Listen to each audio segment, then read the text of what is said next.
When we think of hell, our minds often conjure a familiar image. Perhaps it's a fiery abyss ruled by a horned figure, a place of eternal damnation for those who have broken divine laws. But what if I told you there's another vision of the afterlife? A concept of hell that operates not on divine decree, but on the natural laws of the universe itself. A place that is not eternal, and from which escape is not only possible, but inevitable. This is the world of Buddhist hell, known as Naraka. It is a realm profoundly different from the one many of us were taught to fear. Here there is no devil, no singular god casting judgment from a celestial throne. Instead there is only cause and effect, action and consequence.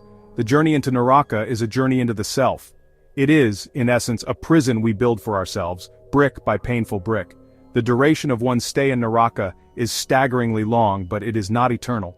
The cold, the hot, the subtle, the severe. We will ask the big questions. What is this place?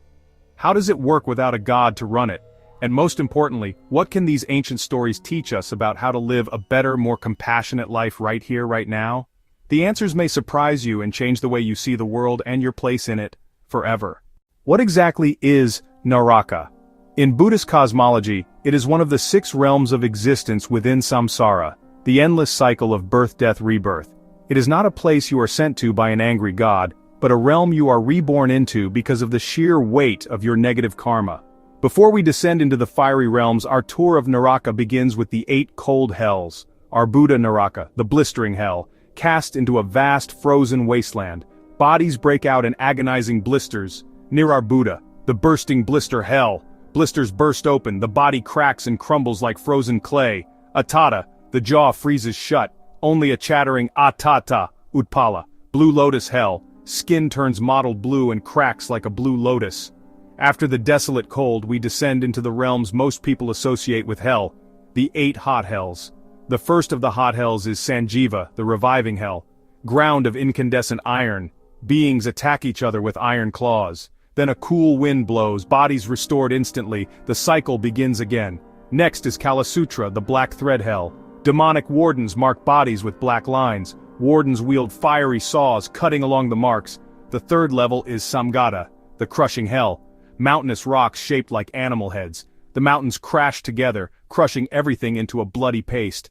Finally, we arrive at Raurava, the screaming hell. Unbearable heat drives beings mad. Refuge appears as hollow iron structures. Doors slam shut when they enter, revealing ovens. They are cooked from the inside out. Their screams give this hell its name.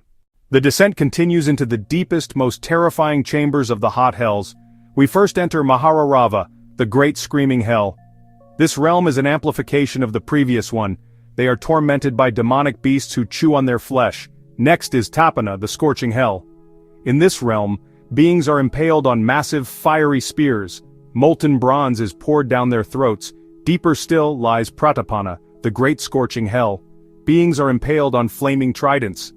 At the very bottom lies Avicii, the uninterrupted hell. Beings are packed so tightly in a giant flaming metal cube they cannot move.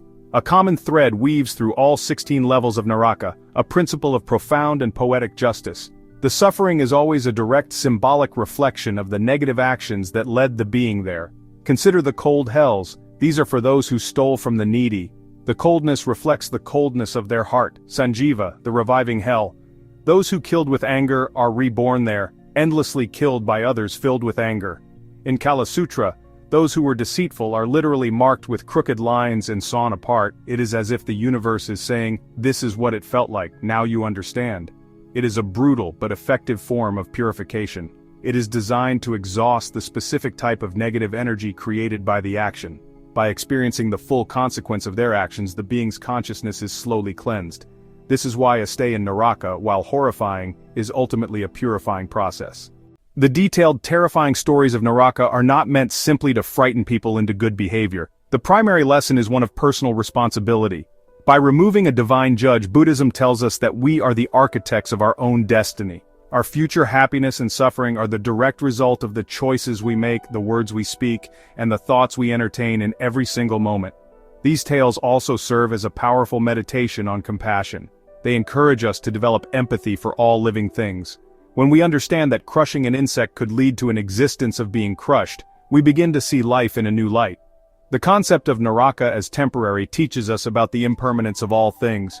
Even unimaginable suffering eventually comes to an end. Ultimately, the hell realms are a map of the human mind. The anger, hatred, and greed are poisons we can experience within our own consciousness right now. By understanding this, we can learn to recognize these negative states as they arise and choose a different path. For all its terrifying imagery, the story of Buddhist hell is ultimately a story of hope. Its most crucial feature is that it is not eternal. Every being who falls into Naraka will eventually leave it. The purpose of this realm is not damnation but purification. It is a cosmic crucible where the heavy dross of negative karma is burned away, allowing the purified consciousness to rise again. The debt is paid, the lesson is learned, and the soul is given another chance. We have the power in this very moment to change our trajectory. Every act of kindness, every moment of generosity, every thought of compassion creates positive karma. The path out of hell begins long before we ever get there. The Buddhist path offers a way to transcend the cycle altogether. The ultimate goal is nirvana, the complete cessation of suffering and the extinguishing of the fires of greed, hatred, and ignorance. This is a state of lasting peace and freedom, available to any being who diligently follows the path of wisdom and compassion. So, while the tour of Naraka is a sobering journey into darkness, we emerge from it not with fear but with a profound sense of clarity and purpose. We understand that our actions matter deeply. We are reminded of the importance of compassion, not as an abstract virtue, but as a practical tool for shaping our reality.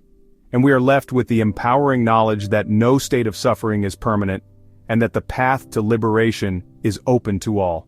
The universe does not condemn us, it merely responds to us. And in that response lies the key to our own salvation, a journey we can begin with our very next breath.